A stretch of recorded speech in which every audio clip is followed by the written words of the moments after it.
ఓం నమ శివాయ. శ్రీ శివమహాపురాణం 12వ రోజు పారాయణం. నిన్నటి రోజున కుబేరోపాఖ్యానం తెలుసుకున్నాం. ఈరోజు సతీ చరిత్రం.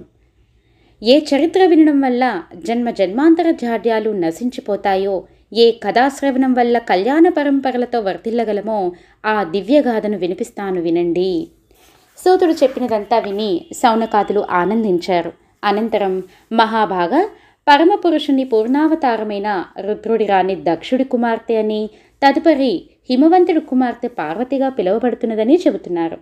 ఇది మాకు ఆశ్చర్యంగా ఉంది. ఒకే స్త్రీ ఇద్దరికి కూతురు ఎలా అవుతుంది?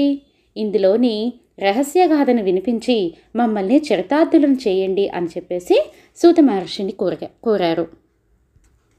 సంధ్య మన్మధుల ఆవిర్భావం. ఒకనాడు బ్రహ్మదేవుడు తన మానసపుత్రులైన దక్ష మరీచిరల అందరితోటి కొలువు తీరి ఉండగా, ఆయన హృదయంలోంచి నవయువ వయో విలాసిని అయిన ఒక కన్య ఆవిర్భవించింది. ఆ పిల్లను చూసి అంతా ఆశ్చర్యపోయారు. అదే సమయంలో వేరొక నవ యువకుడు కూడా ఆవిర్భవించాడు. స్త్రీల కన్నా సమ్మోహనాకారంగానూ అత్యంత దర్పంగానూ ఉన్న ఆ యువకుడు చెరుకుగడతో చేసిన విల్లును, 5 పుష్ప విశేషాలను బాణాలుగా ధరించి ఉన్నాడు. పుట్టడమే బ్రహ్మకు నమస్కరించాడు ఆ యువకుడు. తనకొక ఊరు, పేరు, ఉద్యోగము ఇప్పించవలసిందిగా ఆ యువకుడు కోరుకున్నాడనమాట. ఆ యువకుడిని చూస్తుంటే ఎవరికి నోరు మెదలడం లేదు. అంతకు ముందెప్పుడూ తెలియని ఏదో చిత్రమైన వికారానికి లోనైపోసాగారు అందరూ కూడా ఆ యువకుడిని చూసి. ముందుగా బ్రహ్మదేవుడు కోలుకున్నాడు. చూడగానే మోహం పట్టిస్తున్నావు నువ్వు, కాబట్టి అదే పని మీద ఉండు. నీ పూల బాణాలతో సర్వ ప్రాణికోటిని సమ్మోహింపచేయి. స్త్రీ పురుషులలో కామనలు రేపి సృష్టికి దోహదం చెయ్యి. ప్రాణికోటి అంతటా రహస్యంగా ఉండు నువ్వు. నీ బాణాలకు తిరుగులేదు. ఏ లోకంలోనైనా, ఎటువంటి మా లోకాల్లోనైనా కామంలో ముంచేస్తాయి నీ బాణాలు.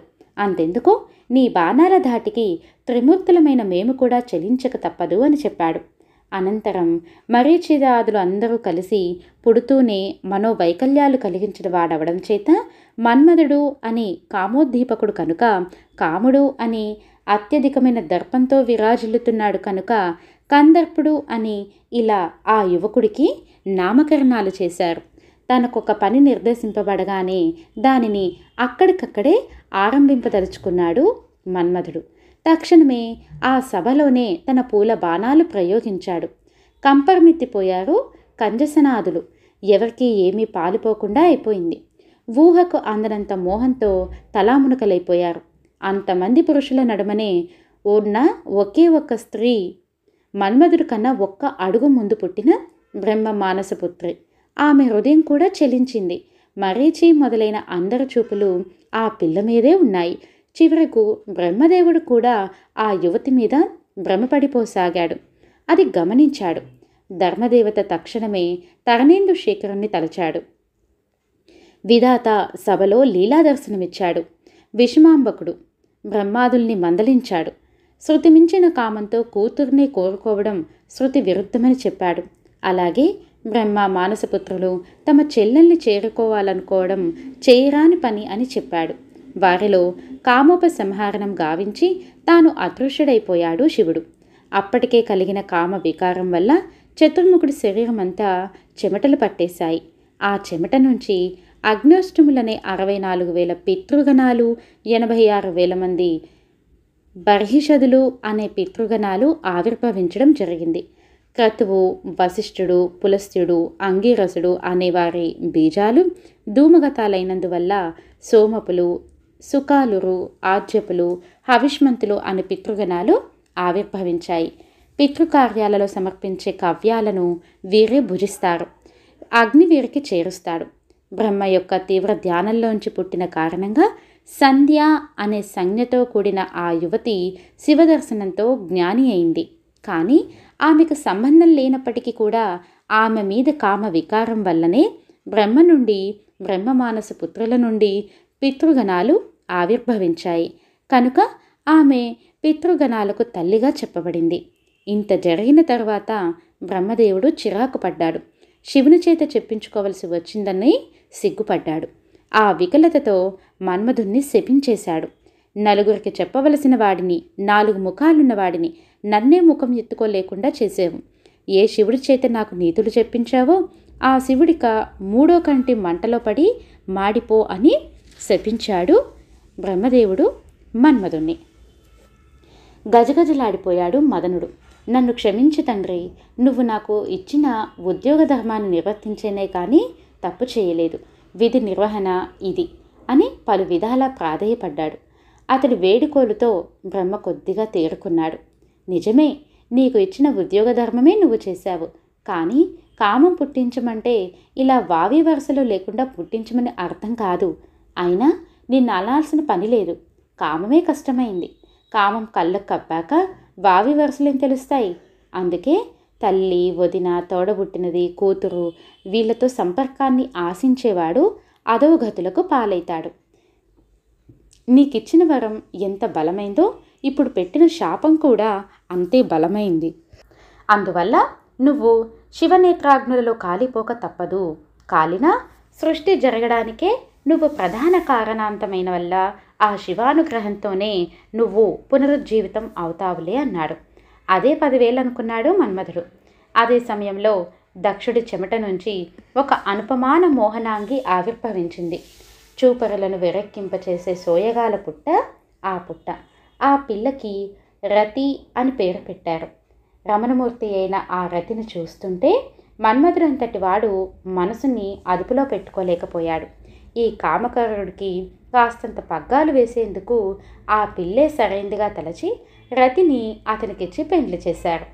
ఆడామగ కలిపి ఆనందపడడానికి ఎన్ని పద్ధతులున్నాయో అన్ని పద్ధతుల్లోనూ ఆనందించసాగారు వాళ్ళు. ఇంతటితో మన్మధుడు ఎలా ఆవిర్భవించాడు, మన్మధుడికి శివుడి యొక్క కంటి శాపం ఎలా జరిగింది అనేది తెలుసుకున్నాం. రతీదేవి మన్మధుడి యొక్క వివాహం తెలుసుకున్నాం. సంచలనాత్మకమైన సంధ్యాదేవి తపస్సు వర్ములు. సరే, అక్కడ బ్రహ్మాదులకు బుద్ధి గడవడం కోసం లీలా దర్శనమిచ్చిన శివస్ఫురణతో సంధ్య జ్ఞాని అయింది కదా. ఆమె పశ్చాత్తాపడింది.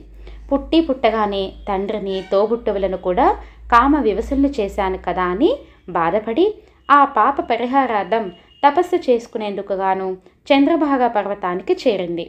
కాముడి కళ్యాణం హడావిడిలో నుండి తేరుకున్న తర్వాత బ్రహ్మదేవుడు సంధ్య గురించి ఆలోచించాడు. ఆమె నిశ్చయం తెలుసుకున్నాడు. వశిష్ఠుణ్ణి పిలిచి, నాయనా, ఆ అమ్మాయికి తపో విధానం తెలియదు కాబట్టి నువ్వు మరేదైనా రూపంలో వెళ్ళి ఆమెకు ఆ విధానాన్ని బోధించురా అని ఆజ్ఞాపించాడు. వశిష్ఠుడు బ్రహ్మచారిగా మారి చంద్రభాగా పర్వతంపైనున్న సంధ్య వద్దకు వెళ్ళాడు. ఆమెకు తపో విధానాన్ని బోధించాడు.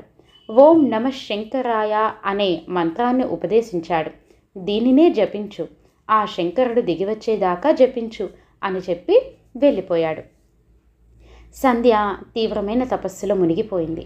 ఆమె యొక్క తపోదీక్షను వర్ణించడం ఎవరితరమూ కాదు. అలా ఆమె తపస్సులో ఉన్న కాలంలోనే దక్షుడికి అశ్వని, భరణ్యాది 27 ఆడపిల్లలు పుట్టారు. వారందరినీ చంద్రుడికిచ్చి పెళ్లి చేశాడు దక్షుడు. అందరూ తన భార్యలే అయినా ఆ చంద్రుడు మాత్రం ఎందుకో మరి వారిలో రోహిణి పట్లనే విపరీతమైన ప్రేమతో ఉండేవాడు. తక్కిన 26 భార్యలకి ఇది ఇబ్బంది అయింది. వాళ్ళంతా కలిసి వెళ్ళి తమ తండ్రి యొక్క దక్షుడికి విన్నవించుకున్నారు. దక్షుడు అల్లుడైన అమృతాంశుని పిలిచి మందలించాడు. దక్షుడు అల్లుడిని చంద్రుని పిలిచి మందలించాడు. ఇలా నువ్వు రోహిణి ఒకదానితోనే ఉండడం మంచిగా లేదు, మిగతా వాళ్ళందరూ బాధపడుతున్నారు అని చెప్పేసి దక్షుడు చంద్రుడిని అడుగుతాడు. అలా అడిగినా కూడా చంద్రుడిలో ఏ మార్పు రాలేదు. అందుకు ఆగ్రహించిన దక్షుడు చంద్రుణ్ణి క్షయగ్రస్తుడు కమ్మని శపించాడు. చంద్రుడు బ్రహ్మాదుల్ని ఆశ్రయించాడు. అందరూ కలిసి వచ్చి మహాతపస్వి అయిన సంధ్యను ప్రాధేయపడ్డారు. కానీ ఆమె ధ్యాన సమాధిలో ఉండటం వల్ల వీళ్ళ మొరలేవి ఆమెకు వినపడలేదు. ఆమె చలించలేదు. అప్పుడు మార్గాంతరంగా బ్రహ్మదేవుడు చంద్రభాగా నదిని సృష్టించడం, చంద్రుణ్ణి పవిత్రం చేసేందుకు ఇతర ప్రయత్నాలు చేయడం జరిగింది. ఇదంతా ఎందుకు చెబుతున్నానంటే ఆ సంధ్యాదేవి యొక్క తపోదీక్ష ఎంత గాఢమైందో చెప్పడానికన్నమాట. 1, 2, 4 యుగాలు తపస్సు చేసింది ఆమె సంధ్య. కరుణించాడు శివుడు. కదిలి వచ్చి ఆమె కన్నుల ఎదుట తోచాడు. వరం కోరుకోమన్నాడు. హే జగన్నాథ, శివశంకర, నేను పుడుతూనే కాముకురాలనయ్యాను. ఇతరులను కాముకులుగా మార్చాను. ఆ పాప పరిహారార్థమై తపించాను. ప్రసన్నుడవయ్యావు. అదే 10,000. నా పాపం నశించినట్లయితే నేను కోరే 3 వరాలు అనుగ్రహించు. మొదటిది, ఇక నుండి ఏ ప్రాణి గాని పుట్టుకతోనే కామానుభూతి పొందటానికి వీలు లేదు. 2, సృష్టిలోని సాధ్వీమణులలో నాకు అగ్రతాంబూలం దక్కాలి. 3, నా భర్త తప్ప మరే పురుషుడు నన్ను వక్రదృష్టితో చూసినా తక్షణమే వాడు నపుంసకుడైపోవాలి. ఈ 3 వరాలు అనుగ్రహించు అని కోరింది. సంధ్యాదేవి, శివుడు అలానే జరుగుతుంది. ఇక నుంచి ప్రాణికోటి బాల్య, కౌమార, యవ్వన, వృద్ధాప్యాలనే 4 దశలను అనుభవిస్తుంది. వాటిలో బాల్య కౌమారాలు దాటితే కానీ పురుషులకు కామోద్దీపనం తెలియకుండా ఉండే విధంగా శాసిస్తున్నారు. అలాగే యవ్వనవతులైతేనే తప్ప స్త్రీలకి అసలు ఆ అవకాశమే ఉండకుండా అనుగ్రహిస్తున్నాను. సాధ్వీమణులందరికీ ఆదర్శప్రాయమయ్యే వరాన్నిస్తున్నాను నీకు. నీ 3వ కోరిక రీత్యా నీ భర్త తప్ప మరే పురుషుడు నిన్ను కామదృష్టితో చూసినా వాడు తక్షణమే నపుంసకుడైపోతాడు. నీ కోరికలు సఫలం చేసుకోవడానికి ప్రయత్నించు. ఇక్కడ చంద్రభాగా నదీ తీరంలో మేధాతిథి అనే ముని జ్యోతిష్టోమం అనే యజ్ఞం చేశాడు. నువ్వు అదృశ్య రూపినివై వెళ్ళి ఆ యాగకుండంలో ఆత్మార్పణ కావించుకో, త్వరపడు అని ఆదేశించి అంతర్హితుడయ్యాడు శివుడు. క్షణం ఆలస్యం చేయకుండా బయలుదేరింది సంధ్య. శివాజ్ఞరీత్యా మేధాతిథి యజ్ఞగుండంలో పడి ఆత్మార్పణం చేసుకుంది. అదృశ్య రూపినిగా వెళ్ళినందువల్ల ఆమె ఎవరికీ కనిపించలేదు. మహాతపస్విని అయిన కారణంగా అగ్ని దగ్ధమైన ఆమె శరీరం నుండి సాధారణమైన కవరు కంపు కాకుండా పరిమళాలు వచ్చాయి, సుగంధాల వాసనలు వచ్చాయి. అందువల్ల ఎవరూ గుర్తించలేకపోయారు. అగ్నిపరమైన ఆమె సూర్యమండలాన్ని చేరింది. సూర్యుడు ఆమె దేహాన్ని 2 భాగాలుగా చేసి తన వద్దనే ఉంచుకున్నాడు. మొదటి భాగం ప్రాతఃసంధ్య, దేవతా ప్రీతికారిణి. 2వది సాయం సంధ్య, పితృదేవతలకు ప్రియమైనది. ఆమె ప్రాణాన్ని పునః యజ్ఞగుండానికి మళ్లించాడు శివుడు. తత్ఫలితంగా యజ్ఞగుండంలో నుంచి అపరూపమైన బాలికగా ఆవిర్భవించింది. ఆమెను అక్కడి మునులందరి సమ్మతి మీద మేధాతిథి ఆమెను తన కూతురుగా స్వీకరించాడు. ఆమె ఏనాడు ధర్మోల్లంఘనం చేయనిది కావాలి అనే సంకల్పంతో ఆమెను అరుంధతి అని నామకరణం చేశాడు. అల్లారుముద్దుగా పెరిగిన ఆ పిల్లకు యుక్త వయస్సు వచ్చింది. ఆమె సంధ్యగా ఉన్నప్పుడు తపోదీక్ష ఇచ్చిన బ్రహ్మచారి రూపం ఈ జన్మలో కూడా ఆమె మనఃఫలకం మీద ఉండిపోయింది. అది తెలుసుకున్న మునులు, బ్రహ్మాదులు అందరూ కలిసి ఆనాడు బ్రహ్మచారి వేషం వేసిన వశిష్ఠుణ్ణి పిలిచి అరుంధతిని ఇచ్చి పెళ్లి చేశారు.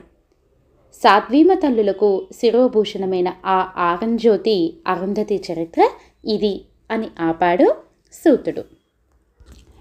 ఇది అండి మరి మనకి ప్రాతఃసంధ్య, సాయం సంధ్య ఎలా ఆవిర్భవించాయి, ఎవరు ఈమె తర్వాత అరుంధతిగా ఎలా మారారు అనే విశేషాలను ఈరోజు మనం తెలుసుకున్నాం.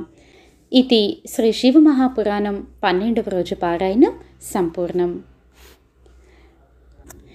ఇది నాదొక చిన్న సేవ అండి. ఇలా మీరు పురాణాలు ఇవన్నీ చదువుకోవడం కష్టం కాబట్టి ఇలా చదువుకోలేని వారి కోసం, పెద్దవాళ్ళ కోసం, సమయం లేని వారి కోసం, ఉద్యోగస్తుల వాళ్ళ కోసం ఇలా నేను చదివి రోజు ఒక పావు గంట ఒక ఆడియో పంపిస్తూ ఉంటానండి. అలా రోజు వింటూ ఉంటారు. ఒక్కొక్క పుస్తకం ఒక 40 రోజులు 50 రోజులు అలా పడుతూ ఉంటుందండి. నాకు తోచిన ఒక చిన్న సేవ. ఇలా రోజు వినడం, ఒకరోజు ఎవరైనా మిస్ అయితే మళ్ళీ వీళ్ళందరూ వినడం కోసం నేను యూట్యూబ్లో ఛానల్ పెట్టానండి. ఇవన్నీ మళ్ళీ ఆ యూట్యూబ్లో ఉంటాయి, వినొచ్చు. మీరు కావాలంటే అందరూ వినగలరు. ఇది శ్రీ శివ మహాపురాణం 12వ రోజు పారాయణం సంపూర్ణం. శివార్పణం.